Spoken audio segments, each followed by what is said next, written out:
Hey, what's going on? This is the Saturday Down South podcast. I am Connor O'Gara.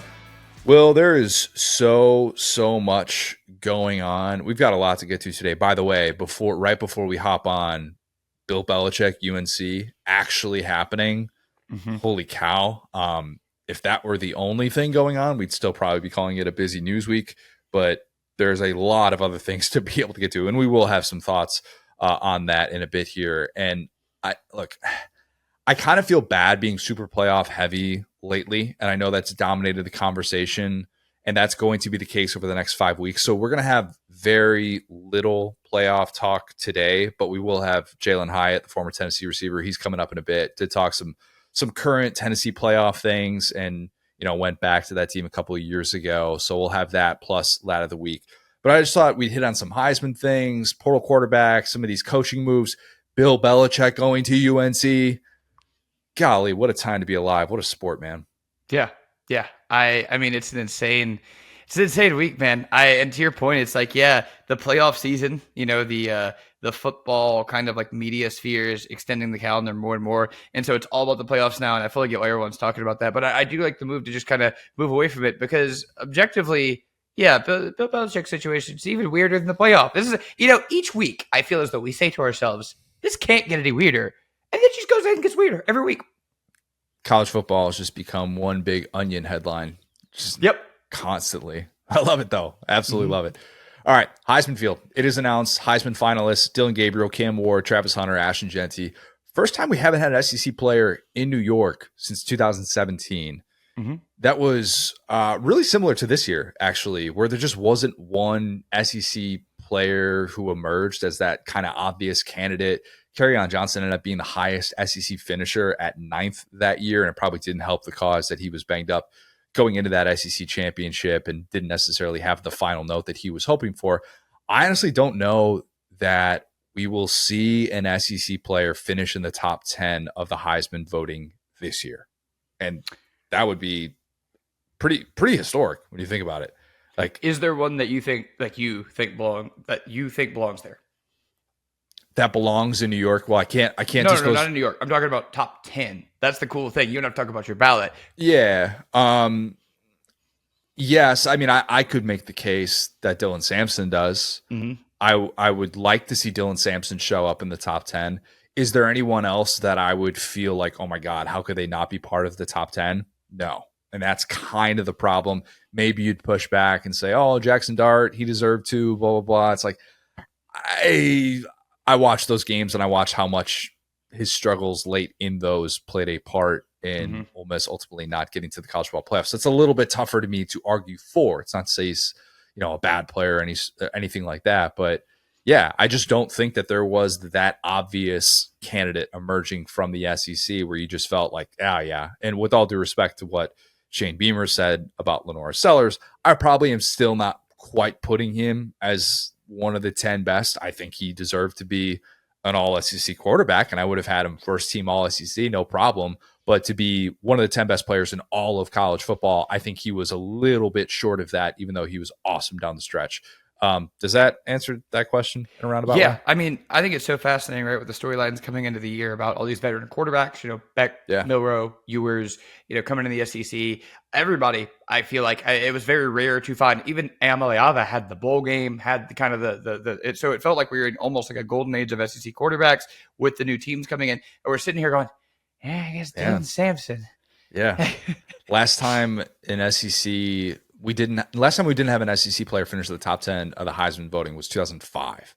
And, that's kind of seen as the last year before this SEC run of dominance, right? It's Texas, USC playing in the national championship. We're not going to retroactively call Texas an SEC team, despite the SEC legends that we saw at the SEC championship. Shout out Vince Young. But that's kind of what started all of this. So while I'm sure like people like my guy Doug Maurice and others will use that as some sort of sign that the SEC is falling off the face of the earth, remind them that it actually kind of sparked this run of dominance unlike anything we've ever seen from a conference in the post-integration era of college football. But hope y'all don't watch basketball. No SEC representation in New York. That much we know. Instead, we've got a Big Ten quarterback. Still weird to say that about Dylan Gabriel. an ACC quarterback, a Big 12 corner slash receiver, and a Mountain West running back. Yeah, don't think that's how it would have been handicapped coming into this year. It doesn't feel like a year in which many will point to regional bias, which is good. Mm-hmm. It's never been dumber to let regional bias dictate arguments when just everything is available on ESPN or like CBS Sportsline and stuff. We have more access to these games than ever before. And also there's no Pac-12 after dark anymore, if you want to take it a step further. So there's not even like a lot of those games where it's going on at 2:00. I know there's the occasional Cam Ward playing against, Cal or something like that that's going on late. But other than that, not a ton of those games this year.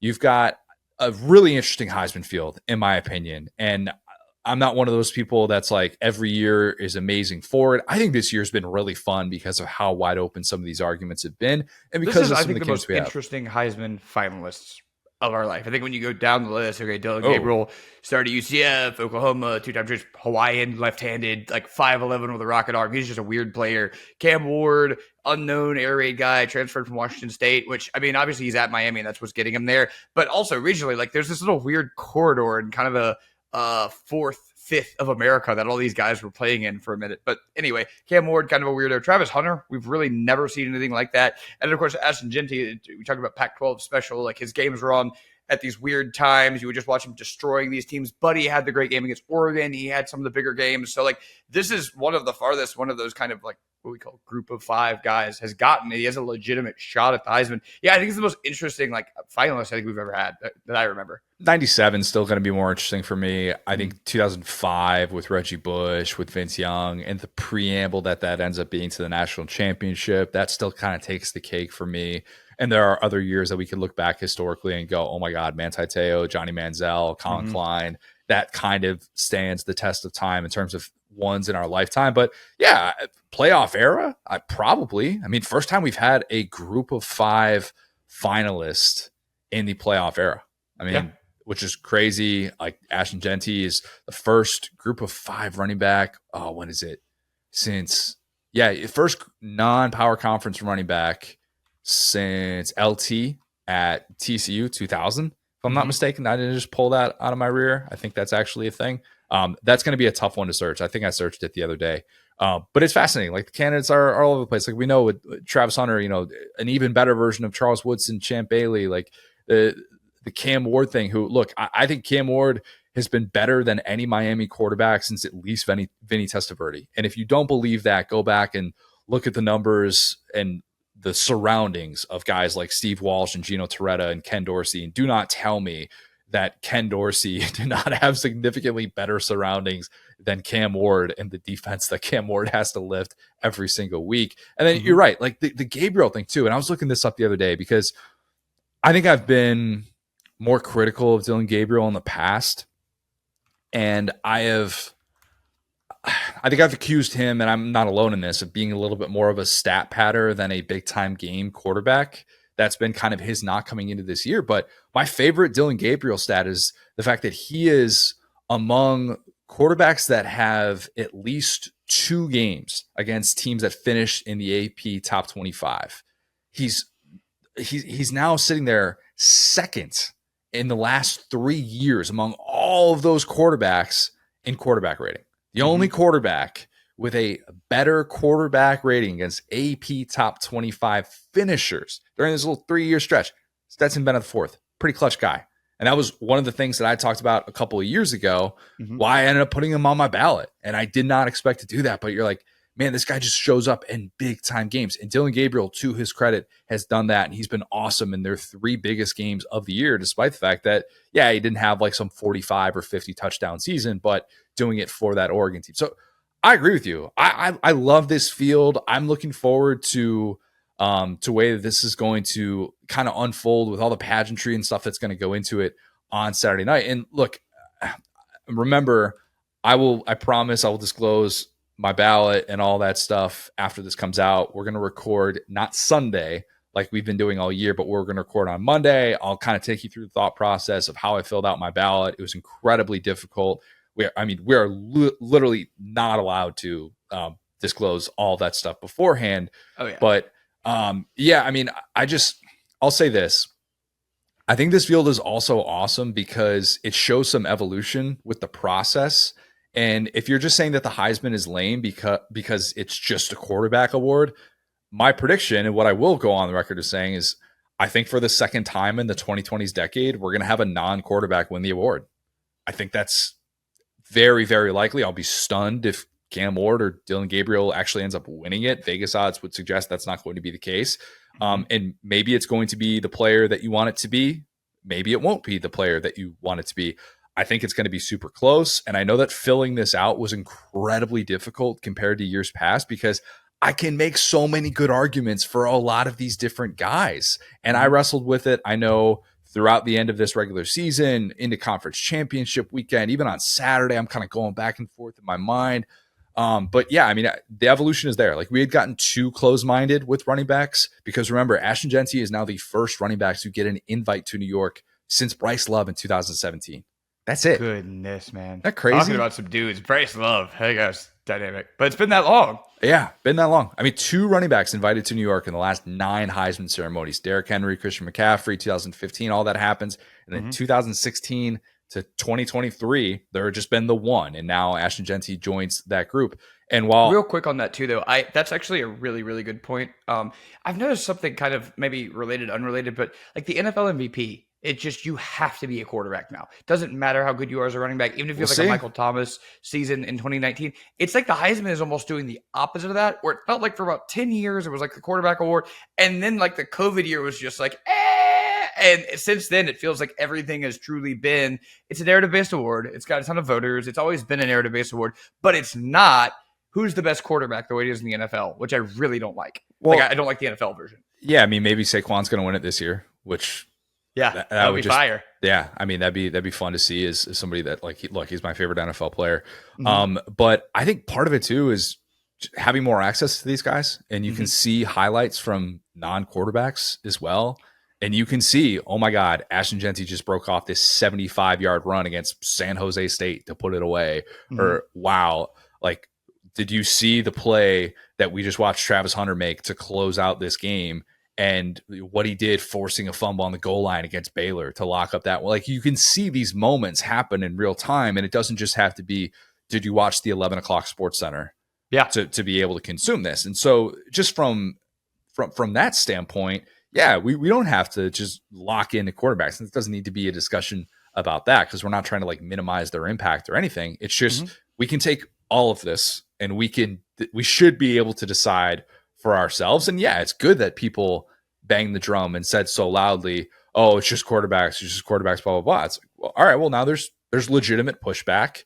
And who knows, maybe a few years from now, we're talking about a real chance that a defensive player who just plays defense, a primary defensive player, is in the mix every single year. And that's just kind of a foregone conclusion of like, oh, let's reward the best defensive player in the country, which we've kind of started to do as well. If you look at like the Chase Young, Aiden Hutchinson, Will Anderson should have been in New York. It's a joke that he wasn't in 21, but like we've started to do that a bit. And then obviously Travis Hunter, but different because he also plays receiver. And I also love the evolution of having the top 4 vote getters just automatically there.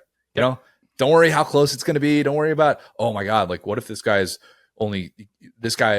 4th is just so far removed from the guy in 3rd. Who cares?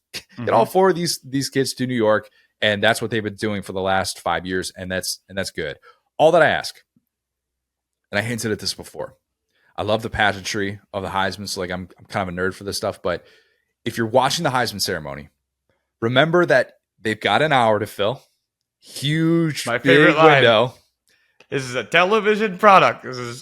It's about you, but it's not about you. You work in TV. Consumer. You work in TV, so you get this.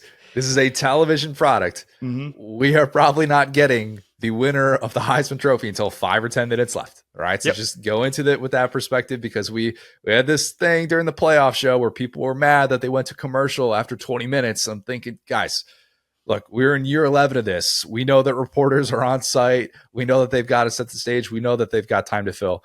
But yeah, I'm looking forward to this. So for the second consecutive year of having my mom and her fiance in town for this exact weekend, I'm going to be locked in for the majority of that time. And I'll just tell them all, hey, like, you don't need to like sit here with me and watch this. You guys can go do whatever you want to do and play cards or whatever. But yeah, I'm looking forward to it on Saturday night because of how interesting the field is.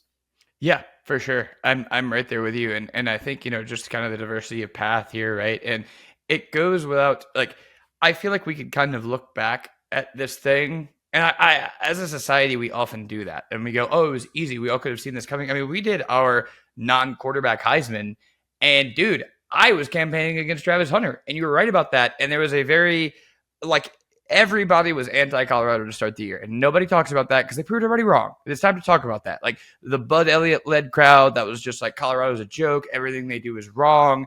I mean, yeah, again, subtweeting some of the players, some of the stuff that Deion did. Like, I'm not here saying that they're saints and they do everything right, but based on the fact that they had one win 2 years ago, they improved last year. Everybody called them frauds after they got ranked, but they had one win the previous year, and they improved from that again. So the concept of a player like Travis Hunter, people are going to say, "Oh, the media loves Travis Hunter. He was Heisman finalist at the beginning of last year." Everybody was saying, "Put him in your Heisman ballots last year."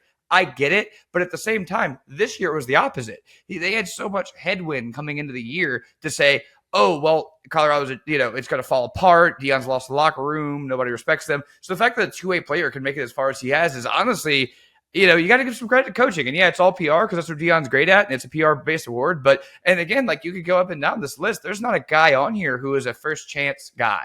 There's not a guy. Even Travis Hunter is a transfer. Yeah, he's a 5-star athlete, but none of these guys were from the beginning to the end had this, smooth Trevor Lawrence style path. And I think it's becoming more common as guys kind of get more chances. And that's relates to life, right? Like, I don't really like to see the guy come through and throw the 60 touchdowns from his first choice. He's a 5-star. Like, give me a little bit of that spice where you got a guy who's reformatting, figuring it out, or if you're Ashton Ginty, you're just crushing everyone for so long they have no choice but to respect you.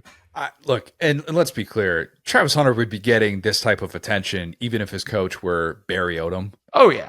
Or Matt Luke or, Mike Loxley, although Mike Loxley can get a little bit fired up from time to time. That post game with James Franklin was, that was locked into that. Oh, yeah. But this isn't just the making of Deion Sanders pushing a narrative or anything like that. So, like, if you're watching everything that Travis Hunter has done this year, and that's kind of your point, I just miss me with that. But these players are awesome, and it's and that was my point, is that people are going to talk about his buzz, but in reality, the buzz was on the other side going into this year. Everybody was against them going into this year.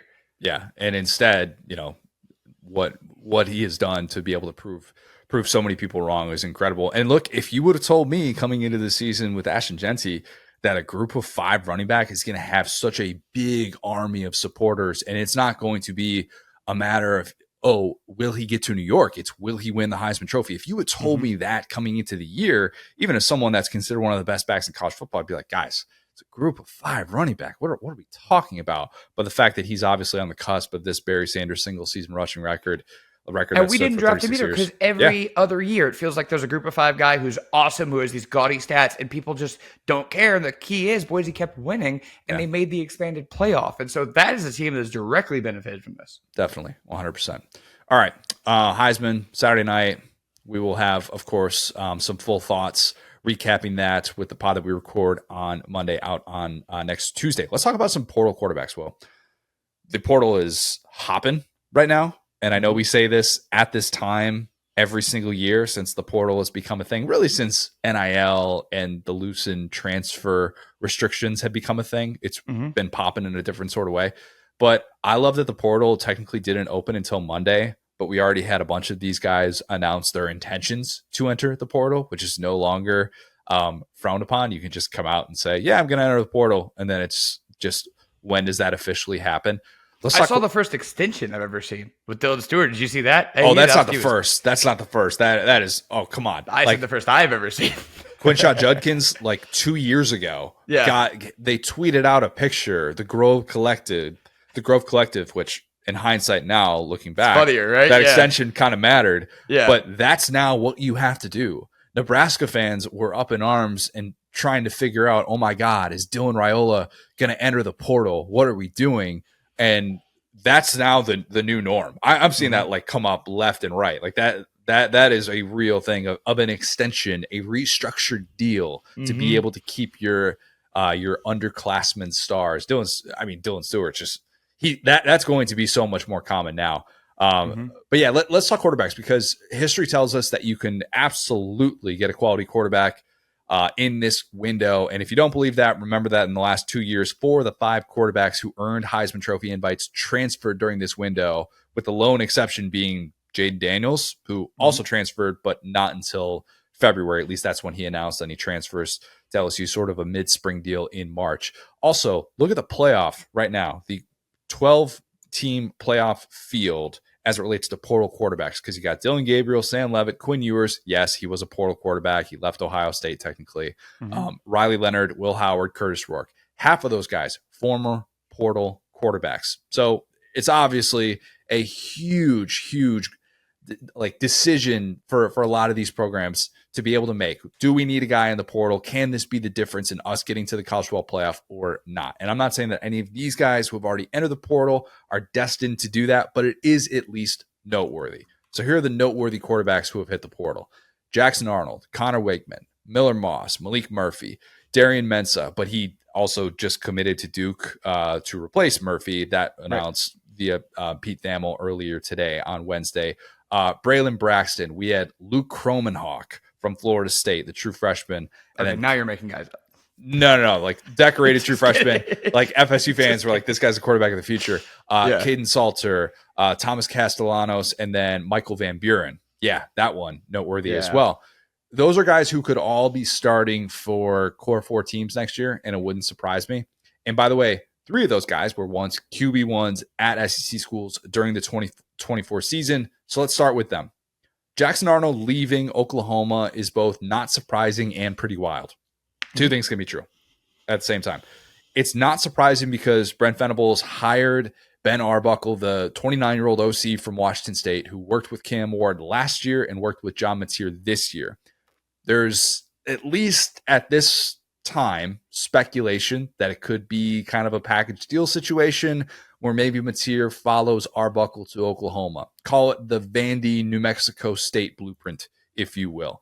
It would make a lot of sense. The fear with these portal quarterbacks sometimes is that if you're taking guys into a new system with new surroundings and new personnel, there's no guarantee that they're going to be on the same page as everyone. But if you have the OC who's along for the ride, and they've obviously worked with them before, that transition probably going to be a little bit easier for that incoming quarterback.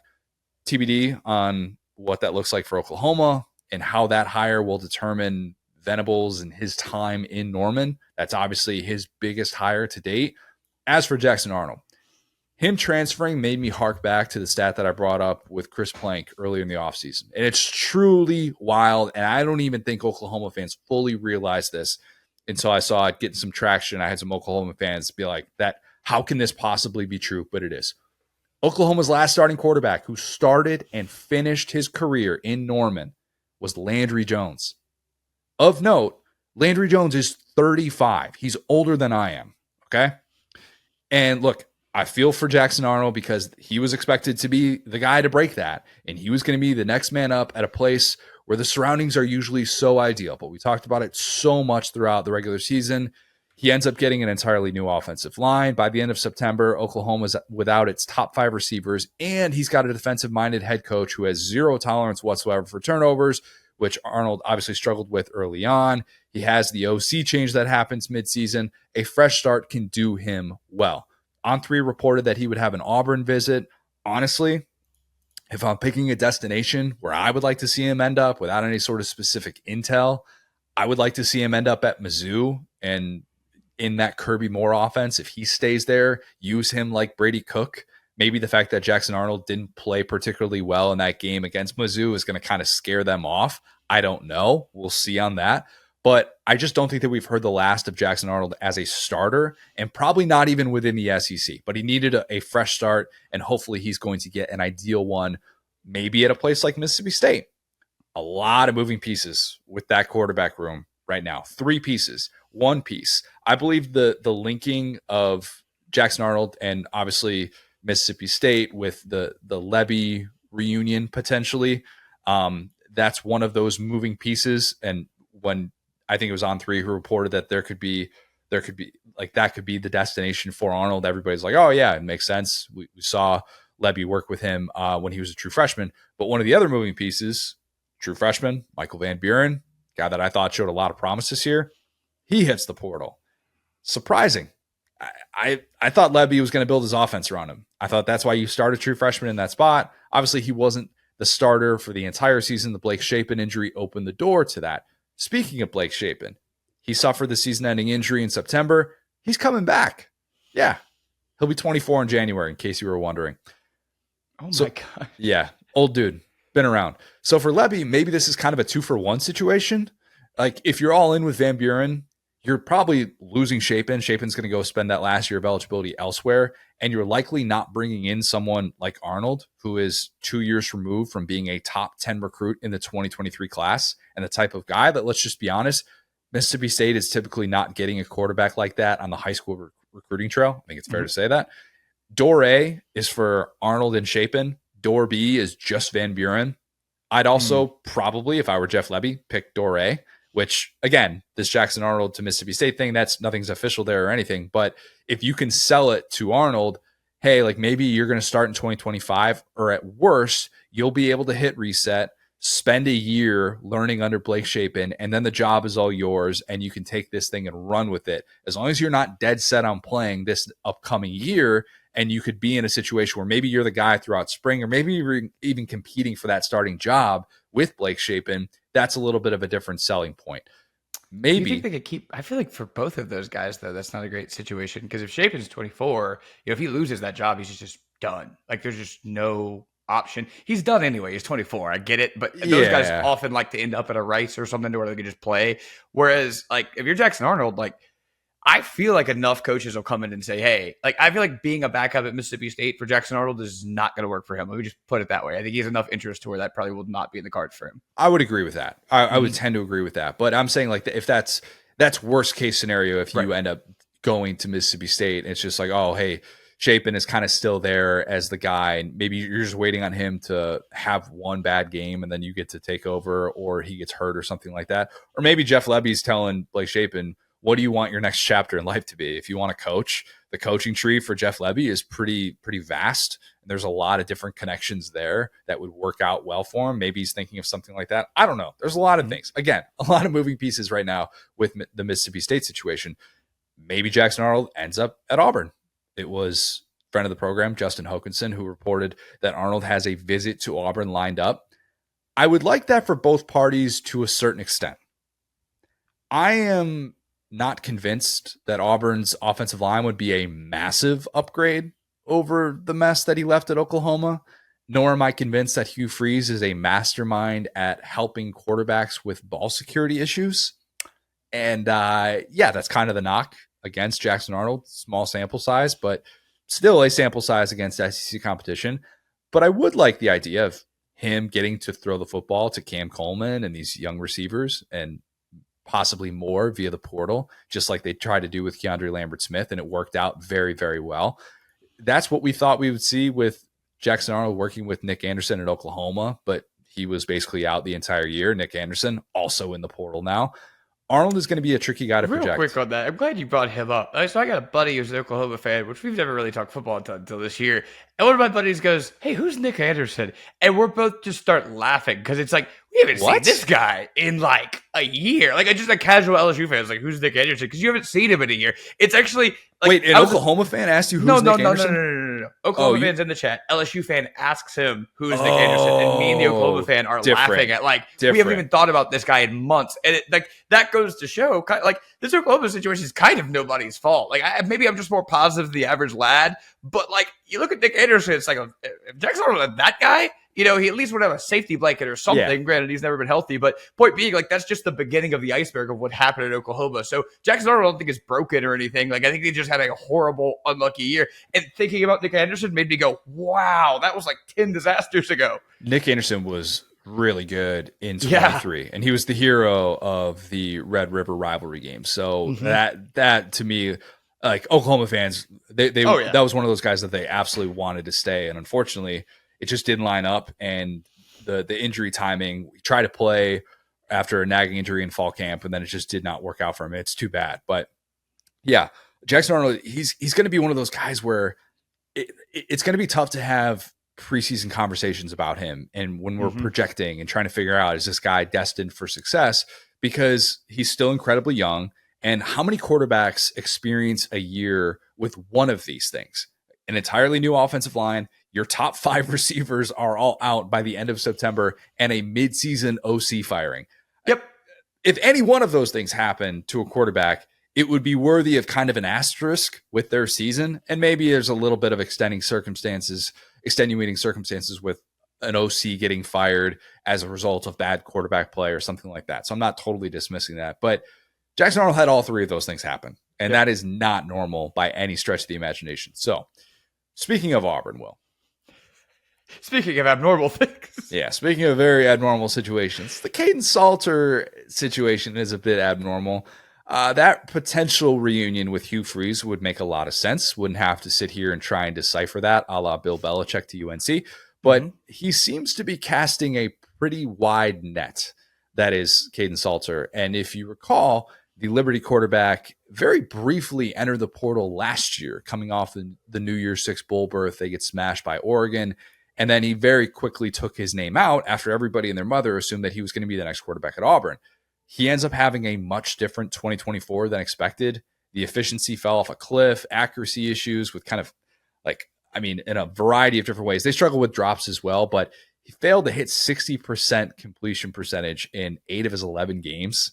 I don't think you can attribute all of that to just not having CJ Daniels, who went to LSU, was a big-time transfer addition, didn't have a single touchdown, and then he hit the portal again, just in case you need an update on that one. That felt unnecessary. The single touchdown part didn't My bad. relate to your story at all, but okay. My bad. But yeah, Liberty's passing attack was a train wreck in the second half of the season. So the question people want to know is Caden Salter kind of damaged goods? Is he riding off of his 2023 success? Maybe, but maybe a reunion with Hugh Freeze would make sense. What it has become incredibly clear is Auburn's quarterback room is going to look vastly different next year than it did this year. And we know that, basically outside of Walker White, who was a true freshman last year, you're going to have a bunch of new guys. That's going to be the case. And for Auburn, that's good. New was very much needed after the way that it played out. In Freeze's ideal universe, I bet he wishes he could just start Walker White and have him take his lumps. But when your job is on the line, you just can't have that kind of gamble unless you're totally sold on whoever your guy is entering that all-important redshirt freshman season, kind of like South Carolina was with Lenore Sellers. Doesn't appear to be a situation like that for this Auburn team. Not too long ago, Jimbo Fisher had faith entering his final season, year 6 at A&M, that Connor Wigman was going to be that guy as a redshirt freshman. He ends up getting hurt late in September of 2023, starts as quarterback 1 in 2024. We talked about this a ton. He loses his job to Marcel Reed, and now Connor Wigman is in the portal. I'm a Wigman guy. Hold on. We can't transition over that quickly because I do want to say really quick about Caden Salter. This just makes too much sense. I just want to drop that really quick. This is it's like the couple broke up. They all explored their options. They're kind of looking at each other from across the bar. This is perfect for them. Because okay, Jackson Arnold to me is too similar to Peyton Thorne, just in the fact of I don't exactly know what I got there. With Caden Salter, I know Hugh Freeze can make that guy work. I don't know anything about Hugh Freeze anymore, but if I know one thing about Hugh Freeze, it's that he can make that guy work. So that's just my only take there is that Auburn, please don't mess around. Back up that truck that we all know you guys have. Go get that guy and move on. There's really no reason to be going back and forth here, in my opinion. What I don't know is Auburn transfer credits and how that works. After the Liberty, I'm sure Hugh Freeze can figure that one out. I don't know. I'm sure they'll make it work. Couldn't figure it out with Grayson McCall. So I don't think anything is a certainty. I don't think anything should be assumed with Hugh Freeze in his quarterback room anymore. Call it Chadwell again. Did you get new academic advisors? Anyway. Goodness. So yeah, a situation that obviously will be followed closely, and Auburn is very much in the market for a new quarterback. That is obvious at this stage of the game. But yeah, the Wigman thing. I think that Wigman can be a bit Haynes King-ish, and not just because obviously both A&M transfers, but I mean more so just let that guy stay healthy, perhaps leave the state of Texas, leave the SEC, find the right situation. I would I would just like to see someone who handpicks Connor Wigman that isn't Jimbo Fisher. Is that too much to ask? Maybe. Like it makes sense, but at least we know now. I'm serious. At least we know now. Connor Wigman was not going to save Jimbo Fisher's job. Like he did not lose that job because of a Wigman injury. Because the following year he was healthy and he got benched for Reed. So yeah, fair. I don't know. I could talk myself into that one a little bit differently. Maybe it would have at least given him another year and shown the quarterback of the future. Go ask Billy Napier what it's like when your quarterback of the future starts playing well. It does a whole lot for your job security. But yeah. Better yet, ask Lane Kiffin. Anyway. Lane Kiffin's quarterback of the future. No, about Billy Napier's quarterback of the future. Because he was tearing Lane Kiffin up, and Lane Kiffin was like, there go my playoff chances. You got torn up by Lagway. Anyway. Oh, okay. Sorry, you skipped like an extra step there where you were going with that. I was like, what, we're talking about like Austin Simmons now? Like, where are we going? All right. So I would like to see a situation for Wigman where he gets someone that's, it doesn't have to be an offensive minded head coach, but I do think that seeing him with someone like Willie Fritz at Houston or Jeff Brom at Louisville would make a lot of sense. Maybe even Dion at Colorado. I think there's a path for Wigman to be one of those guys that we look up a year or two from now, maybe 3 years, like Haynes King. And we're saying, see, there's something there. We knew we weren't crazy to believe that guy could lead a power conference program and do good things. Connor Wigman's got that in him. He's got to stay healthy. Obviously, he's got to go to the right situation. He was a starting quarterback in the SEC in week 1. Jackson Arnold was a starting quarterback in the SEC in week 1. Even a media days representative for Oklahoma. Here's a wild question. How many SEC teams will have the same week 1 starter in 2025 that they had in 2024? You don't have to answer because I got it all right here. Will, you know I do. Let's go through it. It's a fun exercise to do. I can't wait for this. Jalen Milroe, TBD, but my guess is no. Arkansas, Taylon Green, assuming yes, barring something crazy happening. Auburn, Peyton Thorne, no. Hardest of no's. Florida, Graham Mertz, also no. Georgia, Carson Beck, TBD, but if Tommy John surgery is in the cards, we don't know that yet. We just know UCL. That would be a hard no. I would guess no either way. I'd be surprised at this point if Carson Beck is back as Georgia's QB1 to start off the 2024 season. Kentucky, Brock Vandagriff, no. LSU, Garrett Nussmeier, as TBD as there is on this list. The single most TBD quarterback in the SEC for 2025. Mississippi State, Blake Shapen, that's possible, but stay tuned.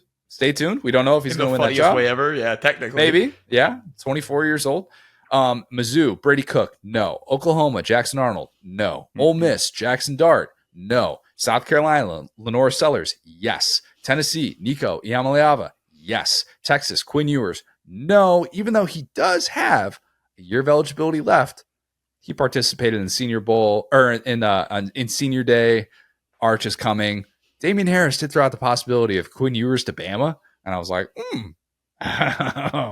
let's get spicy. I like that, Damian. Texas A&M, just mentioned. Connor Wigman, no. Vanderbilt, Diego Pavia, TBD, all depends on that lawsuit. But if he doesn't return, I would love to see fellow 5'9" quarterback Thomas Castellanos in that Tim Beck offense. That would be fun. Sign me up for that. Don't think it's going to happen. I'm just trying to wish that into existence. But of those 16 SEC teams, the only definitive yeses we just had, Lenore Sellers, Nico Iamaleava. And maybe there's going to be a couple more like Nuss or Milroe or Shapen or Pavia thrown in there. What's very clear is that there is a massive, massive changing of the guard at quarterback in the SEC.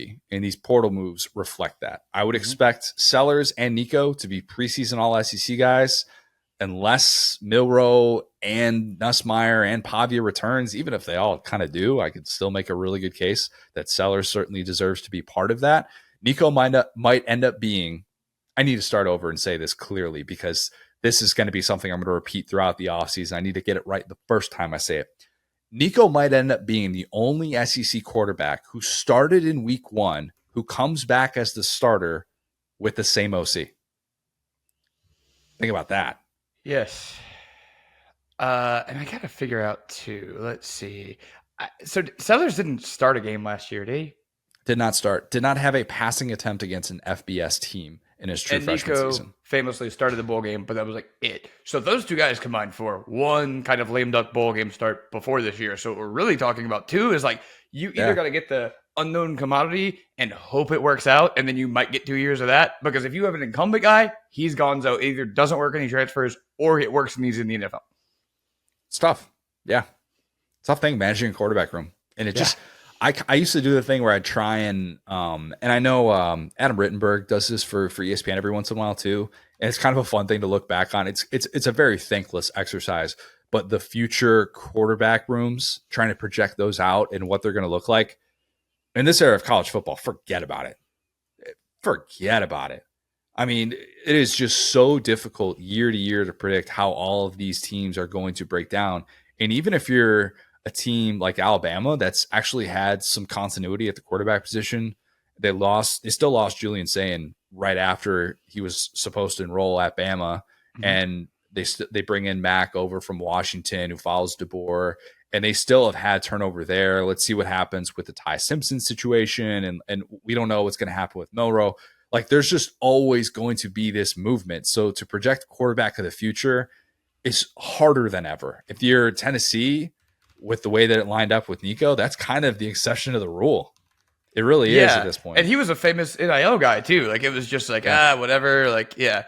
Also, I will say, as far as the Lenore Sellers offensive coordinator, I know that ain't who I think it is. Let's talk about it, Will. Let's talk I know that ain't who I think it is. Oh, it is. It is. We talked the other day about Dow Loggins getting the App State job. I love the improvement that we saw.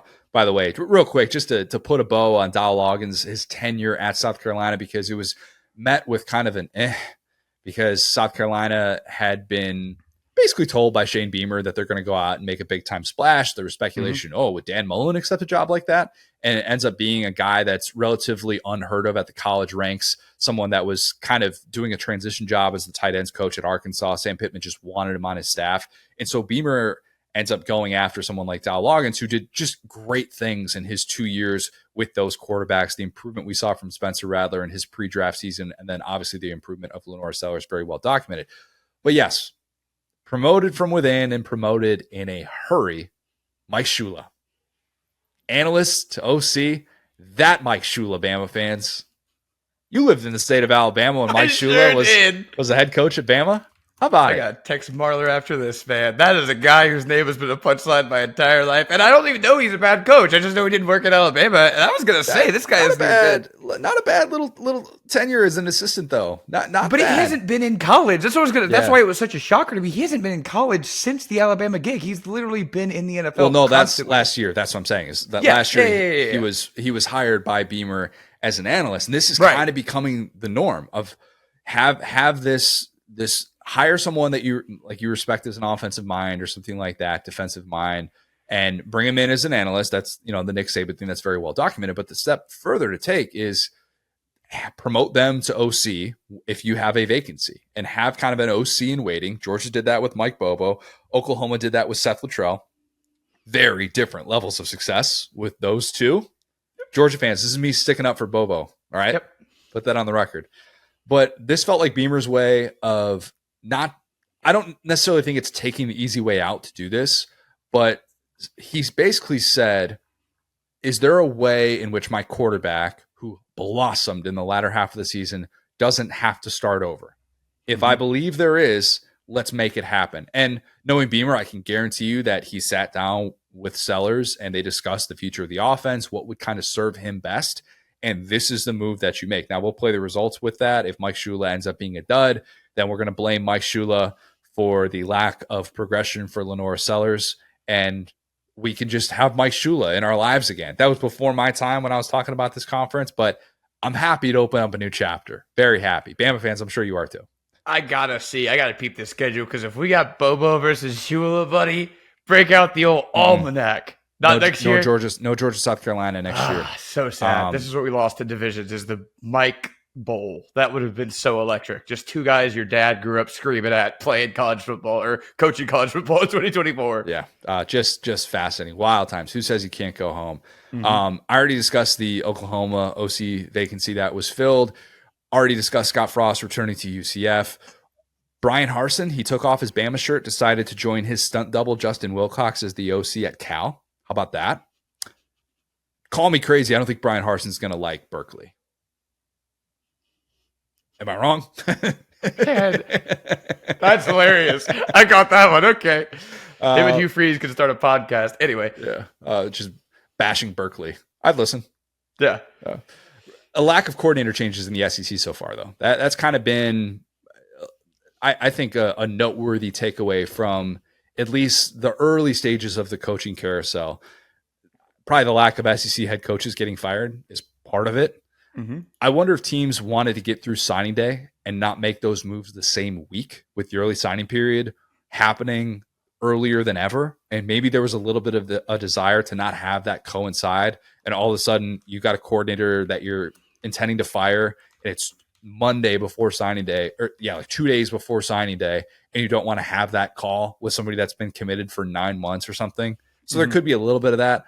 I also wonder if that market is going to really get going once the NFL coaching carousel starts spinning.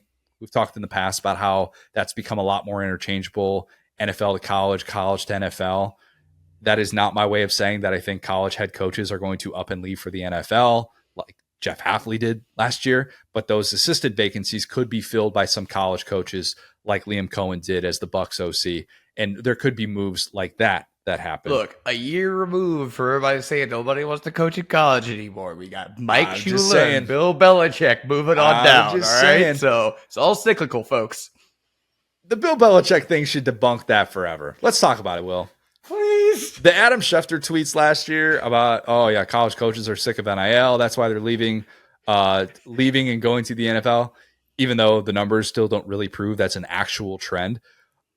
The Belichick thing, it's this joke coming to life. The joke of, this random college team is going to call candidate X, Y, and Z, and then they're going to kick the tires and see if Belichick has any interest whatsoever. You can never make that joke again with this happening, okay? You just can't. It's off the table. In fact, the new joke is whenever we have a coaching search discussion where we're talking about different candidates and it seems like a candidate that's totally overqualified for a job he's being linked to, we'll just have to all accept it and go, well, UNC hired Bill Belichick, so you never know. Yep. That's the world we're living in. This is the world we're living in. I talked about this off air. We spent my entire SDS tenure talking about groomers, Tennessee, all that. Gruden was like on an NFL staff last year somehow. And Bill Belichick is like dating a 24-year-old running UNC. Like that is the most, he got to the college ranks before John Gruden did. What is going on? I've talked to my guys, Chiswick, and I was talking with Jeff Collins last week, actually. Jeff's doing well. Talk to them about Chapel Hill. They love Chapel Hill. Cool place, yeah.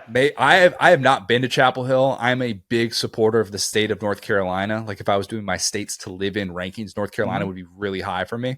But maybe it just took one trip, and Belichick's like, man, this is firing me up. Credit UNC for going younger after the Mac Brown firing. 8 months younger. That's what Bill Belichick is. So for those that say they're not on the cutting edge,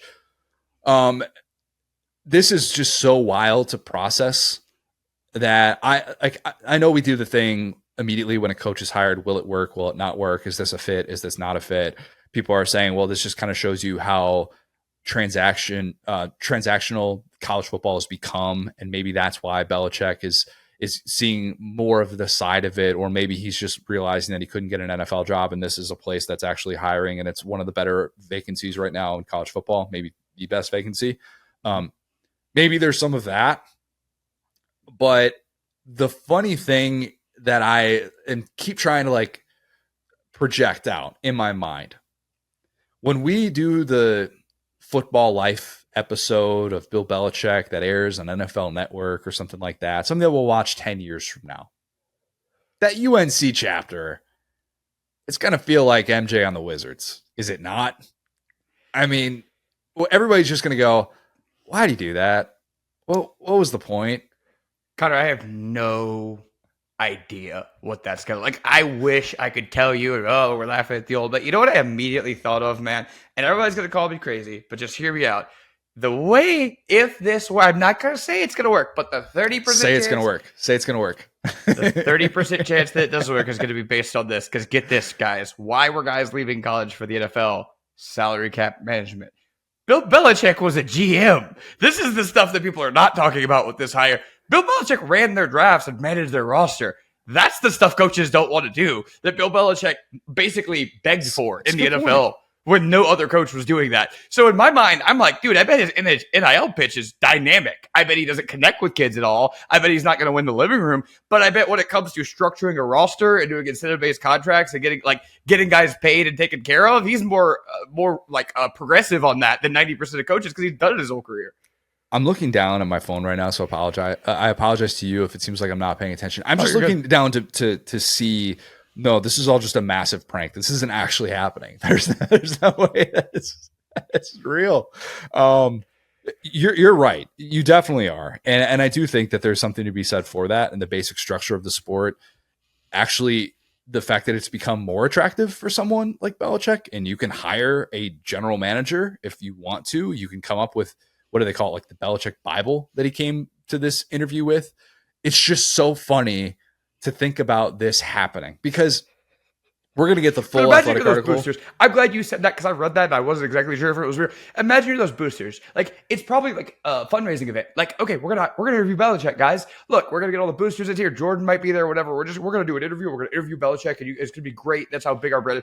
Dude walks in with a 400-page binder, and they're all like, Are you serious? You want this job? Okay, dude, let's hear it. And he's like, no, I have a whole 100-slide deck on this. You don't want to hear it? They're like, sure. And they're like, this actually might kind of work, guys. Maybe. I think it's funny to think about boosters having this conversation behind the scenes. It was very well documented how back and forth this was.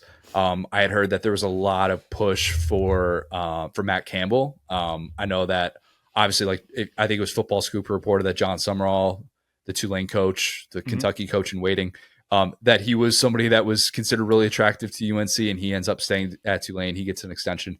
But it's funny to think about boosters having these conversations behind closed doors.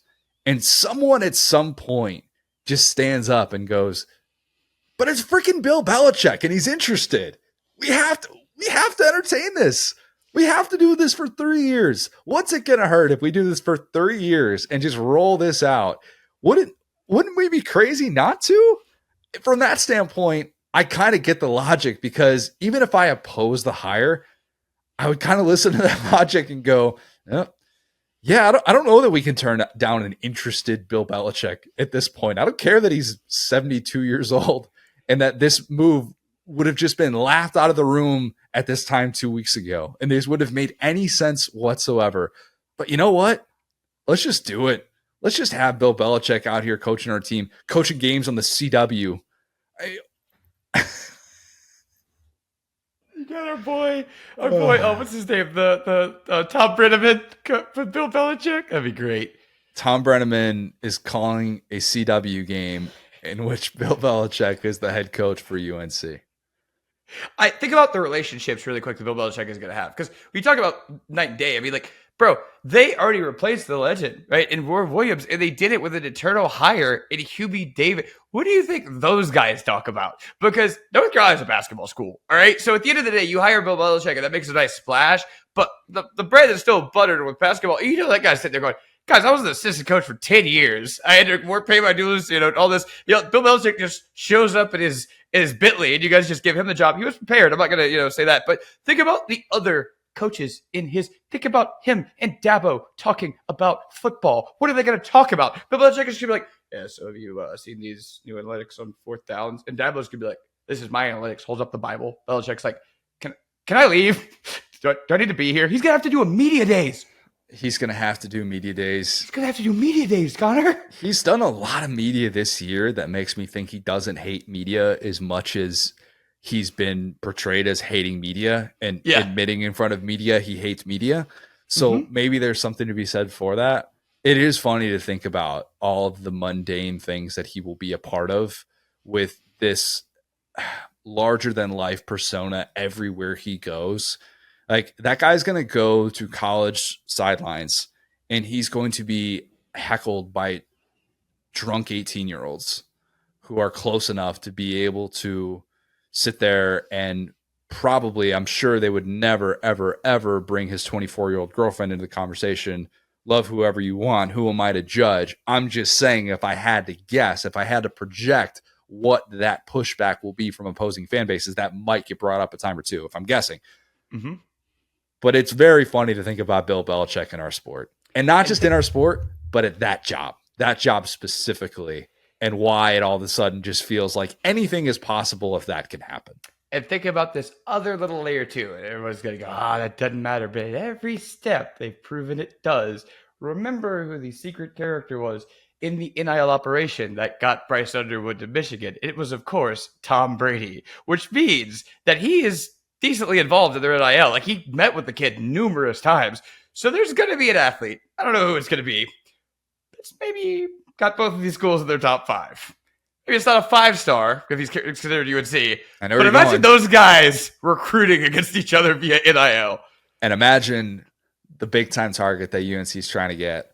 And all of a sudden, they bring out the big guns. And it's Michael Jordan and Bill Belichick just surrounding this recruit, this 5-star quarterback, saying, why don't you come to Chapel Hill? Why don't you come to Chapel Hill? We'll make it worth your while. We'll make this happen for you. And just that picture when that happens, the Belichick MJ Carolina blue just decked out. I love that nobody's been photoshopping Belichick in UNC stuff. He's almost the only human in history that's going to look bad in UNC blue. He's the only human in history that won't be able to pull off that cover. There's going to be lots of sweat going on. I want every program thinks they're interesting enough for a documentary. UNC, please, I will pay for it. Put it on your platinum service. I will give you NIL money to watch that. I don't care. Put it on the CW. Inside the NFL he's been on the CW. That's the irony, is that he's been on the NFL with the media stuff that he's been doing this year with Ryan Clark. But man, I'm like going down and checking my phone every 2 seconds just to make sure that we didn't dream this or something like that. Sometimes that happens. You'll just like dream of something that just pops up. Like last Thursday, I get a call from Doring at, I don't know, like 3:00 Thursday afternoon. I'm like, did I like butt dial him or something like that? I looked down. He's like, did you text me to call you? He's like, I can't find the text where you said that. I'm like, no. He's like, oh, I just dreamt that. And all right, man, everything good? See you in Atlanta. You know what's funny? I wasn't gonna bring this up, but since you said that, it's super relevant. My intro to this story was when I was on my trip last year during Thanksgiving, and I was with Andrea, and we were like jet lagged, and so I was listening to a podcast, and she woke up and she couldn't go back to sleep, and they were talking about Bill Belichick like leaving New England, and it was news at the time, so I hadn't heard it, and like I wake up to her going, hey, like, have you heard this situation with Bill Belichick? A person she did not know about, by the way. And like, as she was bored, it was just on. So she just started taking notes on what was going on. And I woke up to like, Bill Belichick's leaving. This is going on. They're going to look at this guy. He got fired. He didn't leave. Right. But they did the mutual parting of ways. That's what was on the podcast. You know what I'm saying? Like the mutual parting of ways was on the podcast. And she like recites all this to me. I was like, that's made up. I was dreaming that. And I went and I looked, I was like, oh wow, he is out of there. So that's how this started. And it's starting and finishing with a dream for me. He interviewed technically for the Falcons, I think. Like, I'm so locked in, dude. I wish he could coach there forever. I would watch all their content because he is objectively like, is he the greatest football coach of all time? Yeah. I think it's still true. Like, it's pretty. It holds up. Yeah. Someone just gave us a 1-star review. How dare you not say Saban's the greatest coach of all time? Saban could have college for sure. Well, you do it for as long as Bill did. I mean, it's just two different sports, really. But very much. We'll see how he masters this one. We'll see. Yeah, we're about to find out. Maybe this hurts his legacy. Just like Saban in his very brief time with the Dolphins hurts that discussion of greatest football coach of all time. Belichick coaches UNC. They can't even get to the Las Vegas Bowl. And all of a sudden you're just like, oh, I guess we got to count that against Belichick. And he's not considered one of the greatest coaches of all time. Legacy's on the line. Legacy update. Very much on the line. Confirmed fraud. All right, let's kick it to Jalin Hyatt. Great to catch up with a former Tennessee star who's been pretty open about his NFL transition. So great to be able to talk about that, talk some Tennessee stuff with him, and the most obvious partnership ever. So here's Jalin. Now, excited to be joined by a very special guest. It is Tennessee great and current New York Giants receiver Jalin Hyatt. Jalin, got a lot that I want to get to with you today, but let's first start with something that was, as far as I can tell, one of the most obvious NIL deals ever that obviously translated into a multi-year partnership. But Jalin Hyatt working with World of Hyatt made just too much sense for all parties. Make our listeners jealous with why that's just been an elite top tier partnership. Yeah, it has. It has. Started from college, to now, and it's been a great partnership. Blessed for the opportunity, but at the same time, just we both had the same thing in common, and just being able to be a part of World of Hyatt and to experience what they have done it's been fun. The most alpha move ever, I think, would be like when you guys stay at, Hyatt properties to just be the first one at the front desk and walk in and say, don't worry, guys, like I got this. I'll take care of this. You've done that before at least once or twice, right? Yeah, exactly. Definitely had to do that once. Jalen, I know it hasn't been the year that you would kind of hope for, but you talked about that, and I read a story in the New York Post about not feeling like you were ready earlier in the season when Darius Slayton went down. Can you sort of explain what you meant by that? Because I think we have as fans just this understanding that every professional athlete is just always in the best possible headspace and that everything should just be perfect the moment they step on the field. But what exactly was that experience like, and what exactly did you mean by that comment? Yeah, just wasn't prepared. I had my fair amount of targets that game. Didn't really come down with, the amount that I wanted to. And just in the NFL, you got to take advantage of, every opportunity that you get, and you got to help the team in some way. So I just felt like I didn't do that, at that moment. And so far since that, just been, working on preparing for that. And so far I've been doing good. The NFL draft crowd, and I know you heard about this a couple of years ago when you came out, but it's criticized the Heupel offense for just how wide the splits are, having, a limited route tree. I know you had to deal with that probably in every interview room that you walked into, but and then with the tempo, it just gets this sort of stigma as like this college offense. I love talking to people that have actually experienced this and have had these conversations, but what's your perspective been on that and seeing that adjustment to the NFL? Like, what would you say to someone that still kind of has that criticism of the style of offense that you played in when you were at Tennessee? Yeah, one thing about Coach Heupel's his offense is, even though everybody's spread out, it does make more of a one-on-one matchup. And at that point, you gotta win against man. You gotta win against man coverage. And if you're good at doing that, then Tennessee offense is a great offense for you.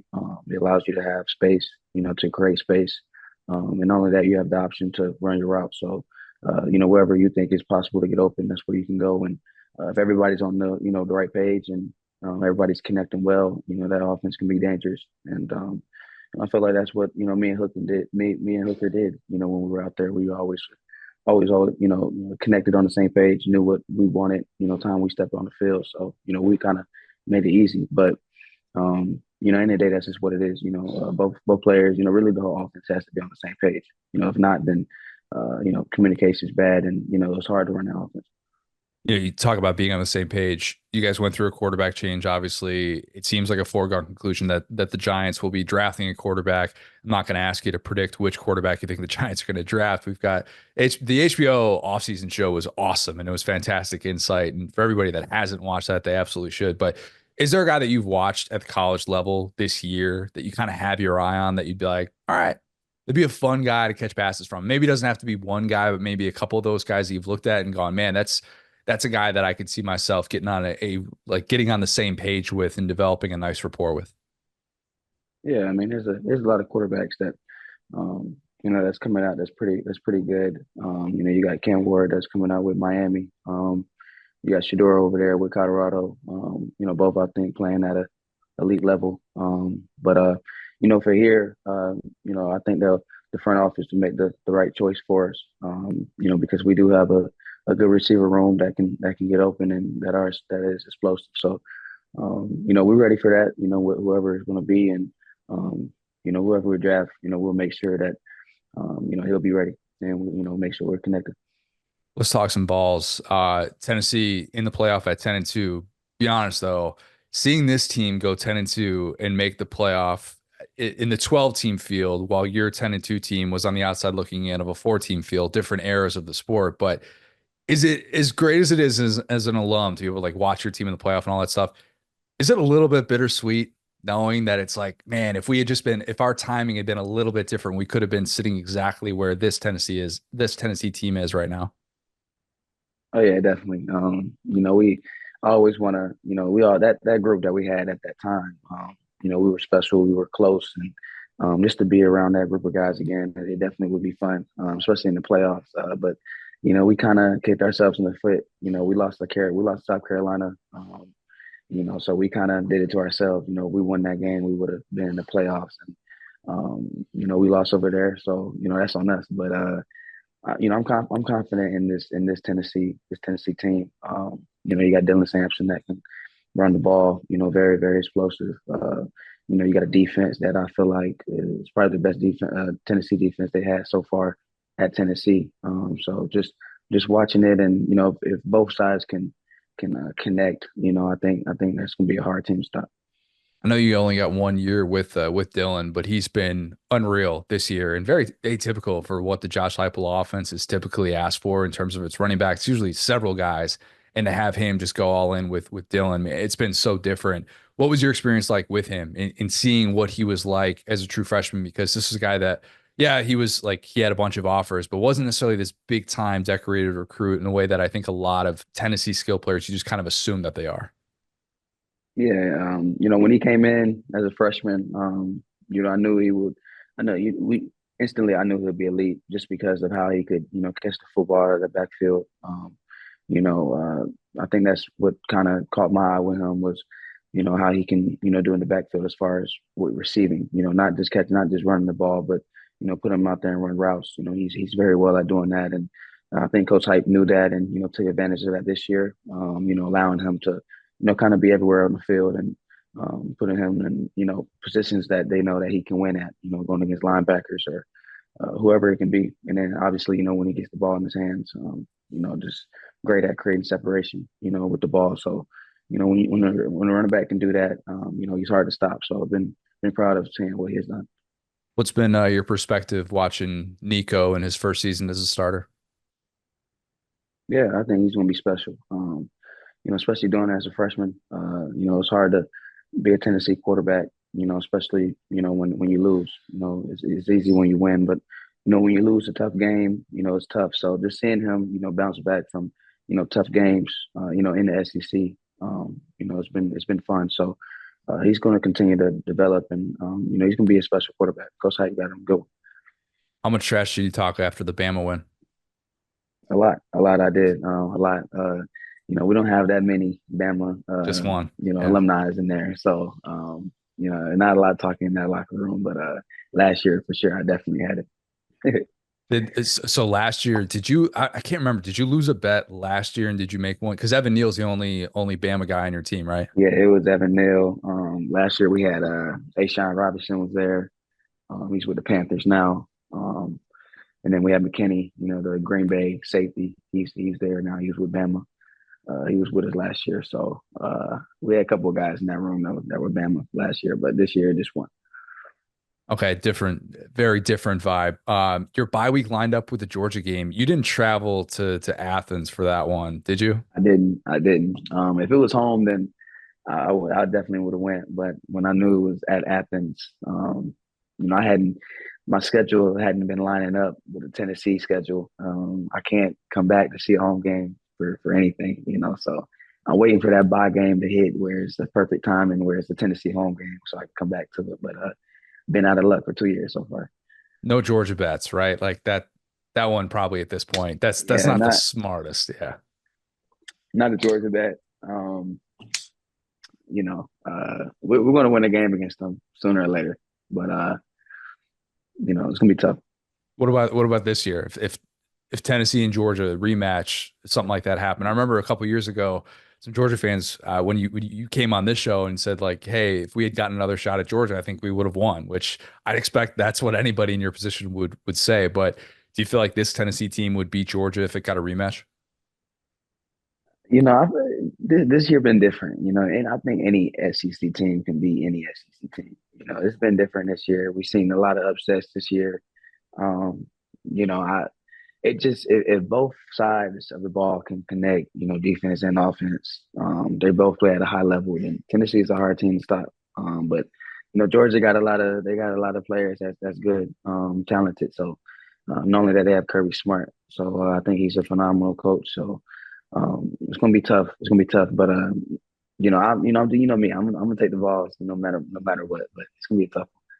Okay, first, then obviously, if we're getting to that scenario, that means Tennessee's taking care of business against Ohio State. Tennessee, Ohio State prediction. You got any friendly wagers, Wayne? Because you don't have any Ohio State teammates. I don't think, at least last I checked. Yeah, I don't think so either. It's at Ohio State, right? Yeah, it's a home game, and that's the 8-9. Just missed out on getting to be able to host that one. So it's at Ohio State. Yeah, that's gonna be a tough one. I got the Vols, but man, it's gonna be a tough one. I think that's fair. Look, don't put trust me, don't put a score next to it. It's never gonna be a tough one. It's gonna be a tough one. This has been great, man. I really appreciate you doing this. I want to get you out of here with some rapid fire, just 5 questions. First thing that comes to mind. Does that work for you? Yeah, let's do it. All right. Obvious question. I'm surprised it took me this long to ask it, but how often does Drew Lock rap in the locker room? Every time we play either Chief Keef or what's the other one he likes? Why is it not in my head? He's a big Jeezy guy too, right? Yeah. Hey, there you go. Yeah, Jeezy. Jeezy, Chief. He knows some little baby, a little bit of him.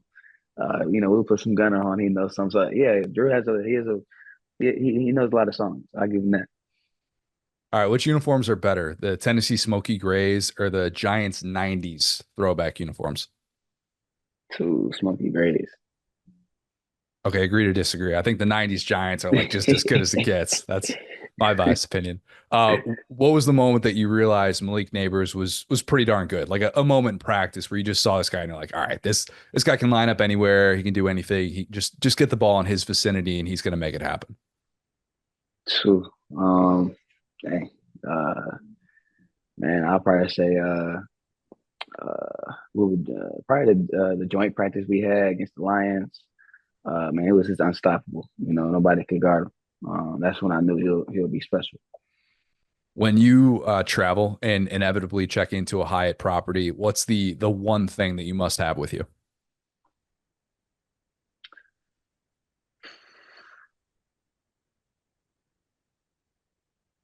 Ooh. Oh, I gotta have my chargers. I have to have my chargers for my phones, my iPad. Chargers got to be a must. Yeah, you can't be hunting a charge. Never hunt a charge. Bad idea. Yeah, definitely a charger for sure. Chargers. Yeah. All right, last one for you. When will Tennessee win its next national title? This year. There we go. This year. That's the confidence. Never lacking. Love it. Jalin, on behalf of World of Hyatt, really appreciate the time, man. Best of luck to you and everything that you got going on, man. I appreciate you. Thank you. Let's close with some lad of the week. Will, I'm gonna start us off. Take the lead on this one. Kenny Dillingham is my lad of the week. I am such a big Kenny Dillingham fan. Arizona State, in case you didn't see, first round bye after just demolished Iowa State in the Big 12 championship. Dillingham was actually arguing to be ranked ahead of Boise State and get the 3 seed, which I kind of agree with him when you compare a 2-loss Big 12 team to a 1-loss Mountain West team. And I know the 1 loss was to number 1 Oregon. I get it. But while I know that everyone is saying how ridiculous it is that Arizona State gets this first round bye, and that's why we need to just seed the top 12 teams and not do it that way. And maybe we will. Maybe there is going to be changes coming as soon as next year. It shouldn't take away from what Arizona State did this year. Mm-hmm. Very well documented. Picked to finish last in their first year in the Big 12. I mean, I picked Mississippi State to go 0 for an SEC play, but to beat Arizona State in Tempe. And I know I wasn't alone in doing that. There were a lot of people I saw picking against them in that Thursday night game right after that to lose to Texas State. Mm-hmm. I am a G.J. Kinney respecter, but still, you kind of look back on that and you're like, all right, a little bit of a slap in the face probably to Dillingham and the boys. But this team didn't even show up in the AP poll until the second to last week of the regular season. Crazy. But they go 11-1 with Sam Levitt as the starter, a data point that Dillingham brought up in the argument for the 3 seed. Cam Skattebo is just insane, absolutely insane. He's at the center of this entire like renaissance that they have had there and why they become one of the most fun teams to watch. But above all else, Kenny Dillingham is the guy who has brought that culture there. And it's kind of crazy for me to think about this because he was born 5 days before I was. That's it. Man. Yeah. He is the youngest coach in FBS by a long shot. Yeah. Like, I think it's by at least 4 years, 4 or 5 years. I'd have to update those. But I remember Zach Arnett was the second youngest last year, and he had him by like 4 years at least.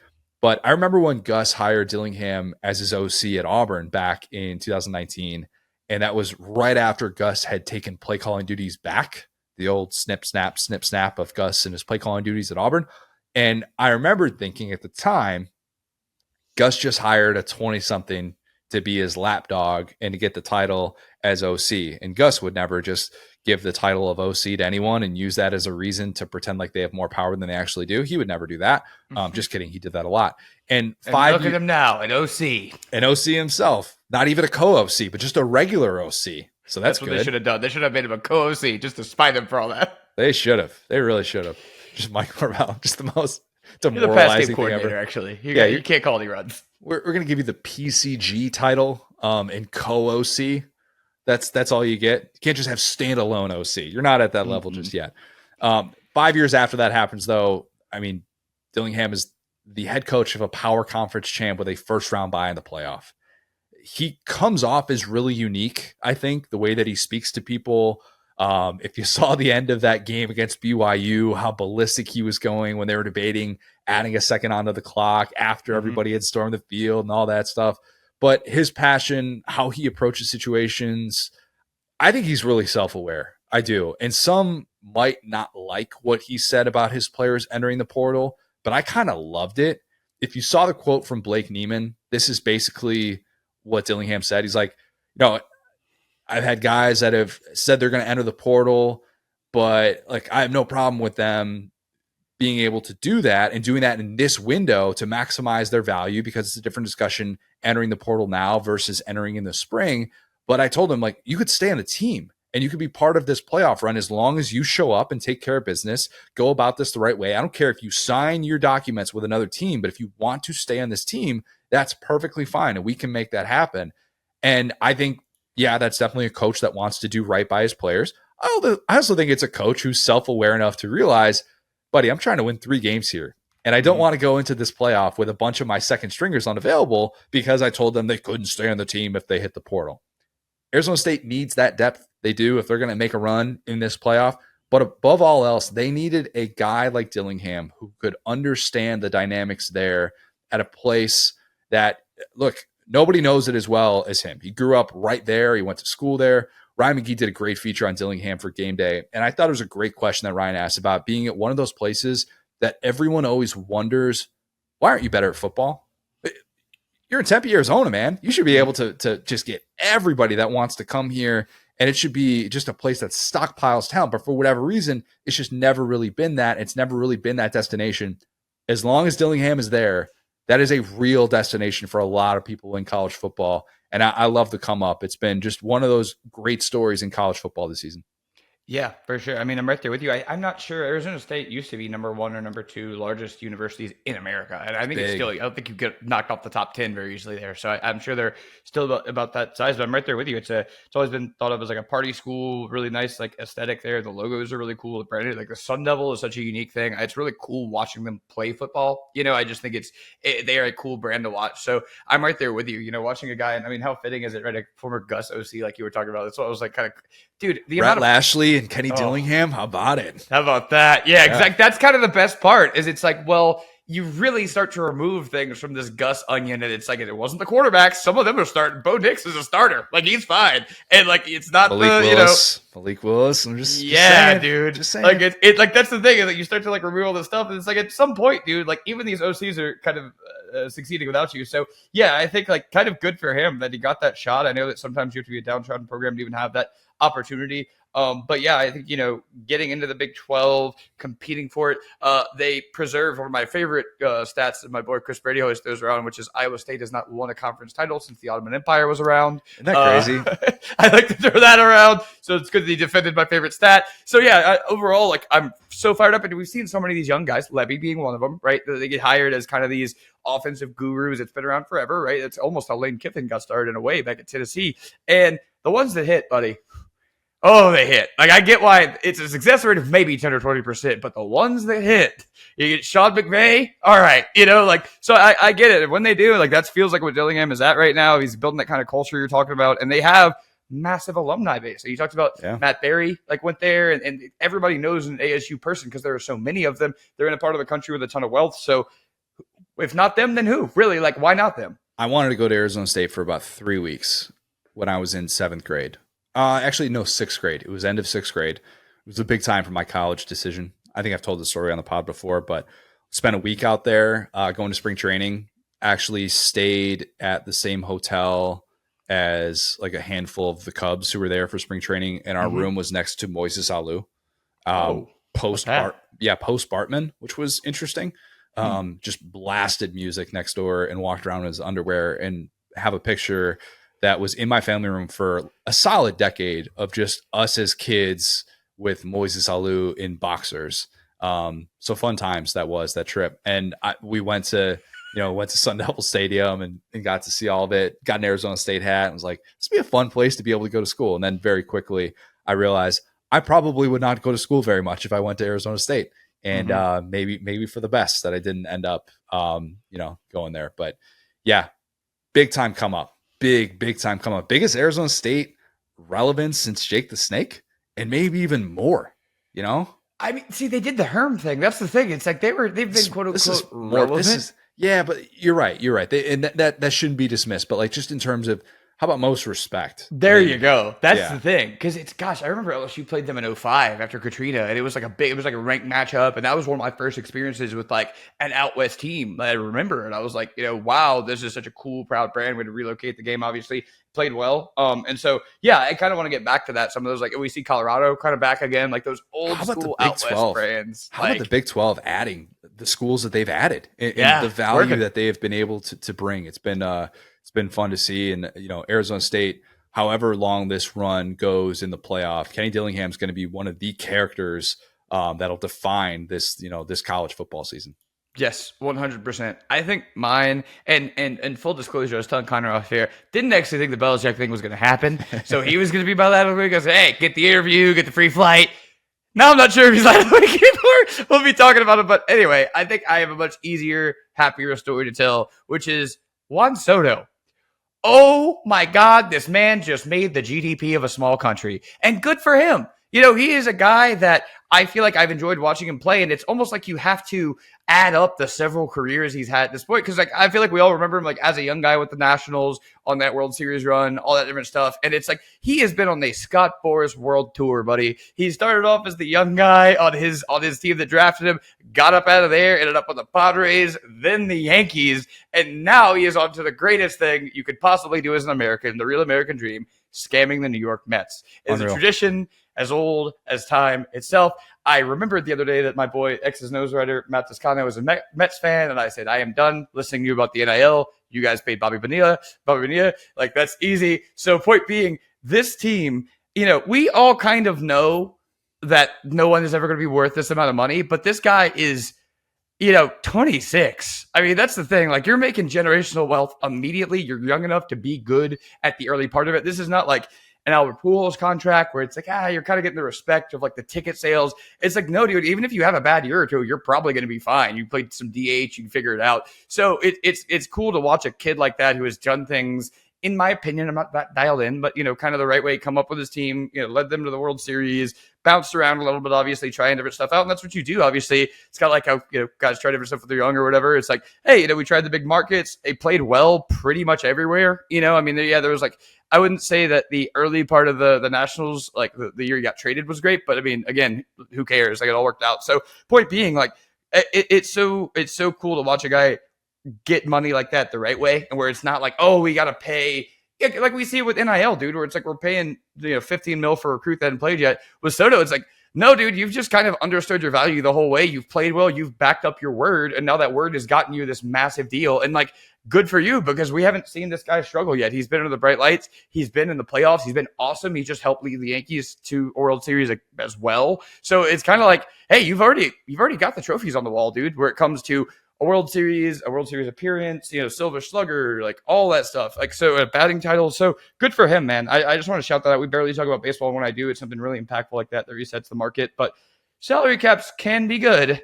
Not for a player like this though. So good for him. And I'm sure we'll be seeing him as a Met for a long time in whatever capacity.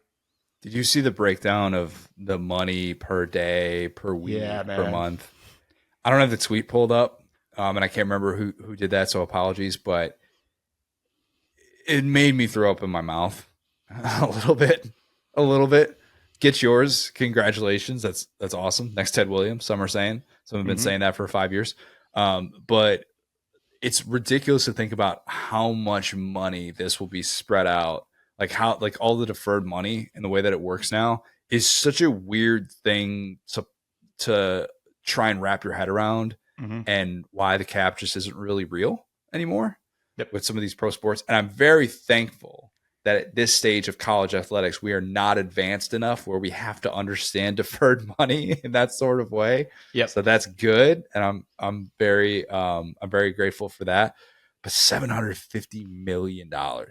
Do you remember the contract when you were a kid that made you say, oh my God, that's the most amount of money I've ever heard of for a professional athlete? Like, what was that one deal that stands out in your mind? Because for me, it was A-Rod to the Rangers. That's a good one. That was the one where I thought, wait, he's getting, was it like $25 million a year? It was like 10 years, $252 million or something like that. And I remember at the time when I'm 10 years old, whenever it was, I think I was like 10, and I'm doing the math breakdown of how much he's going to get per game and how much he's going to get per at bat and all that stuff. And it was one of those fun things to break out the calculator and do, and realize that we are going to be talking about athlete contracts in such a different way in the 21st century. And that deal was such a landmark occasion at the time when that happened. It was like, is money even real? That's I remember thinking as a 10-year-old. Kind of how I feel about this Juan Soto deal. For me, man, and that's such a great question. I always grew up hearing the Shaq story in Orlando about like 100 million. I forgot actually which one it was. I don't remember if it was Bradford or if it was Cam Newton, but the deal that reset, that created like rookie scale in the Bradford, NFL. I thought it was. Yeah. And I remember just being like, again, P-Brain Will, just like, wow, you got all that money and you haven't even played in the NFL yet. That's so sick. And like, not even understanding baseball contracts or NBA contracts, and they're so much easier to get than that. But somehow me like watching as much college football as I did, I was like, you're already wealthy. Congrats. I felt like Elf looking back at that. Like, it's just so small compared to the A-Rod deal, which was like 15 years earlier. Man, these contracts, they're absolutely bonkers. All right. Check my phone again. Make sure the Belichick thing, latest from Schefter. People are going to know by the time that they're listening to this. This is stupid. You can fast forward to this. But Schefter reported that this is like, it's still on Belichick to like decide if but a deal is near. Apparently, it's just on him to decide. It'd be really fun. We're not even gonna. I'm fine if we cold take ourselves and this doesn't happen. I think we covered our grounds enough to be able to getting this close is a story. I don't care if he's a coach or not. The fact that he was this deep, what he goes from here will be even crazier. Because if you say no to this, then what? Because you're kind of desperate NFL eyes. Anyway, and I would make that documentary the time that Bill Belichick almost took the UNC job, and how funny it was to think about all the different possibilities with that. All right. Like I said, we will not be recording a pod on Sunday. We will be recording a pod on Monday. We'll recap all things Heisman related. I think we're going to try and preview. We might do a preview for that Florida Bowl game as well. Give me an excuse to talk about DJ Lagway. And then we obviously are going to preview the playoff, which, by the way, we're doing that next week. So we'll be recording next Wednesday to preview all of those games and all the different SEC implications with that. So if you have not, please leave us a 5-star review. Subscribe to our YouTube channel where you can watch every episode of the Saturday Down South podcast. Follow us on Twitter at the SDS Pod, at Sat Down South, at CJ Guerrero, at Go So Hard. Thanks, guys. Talk soon.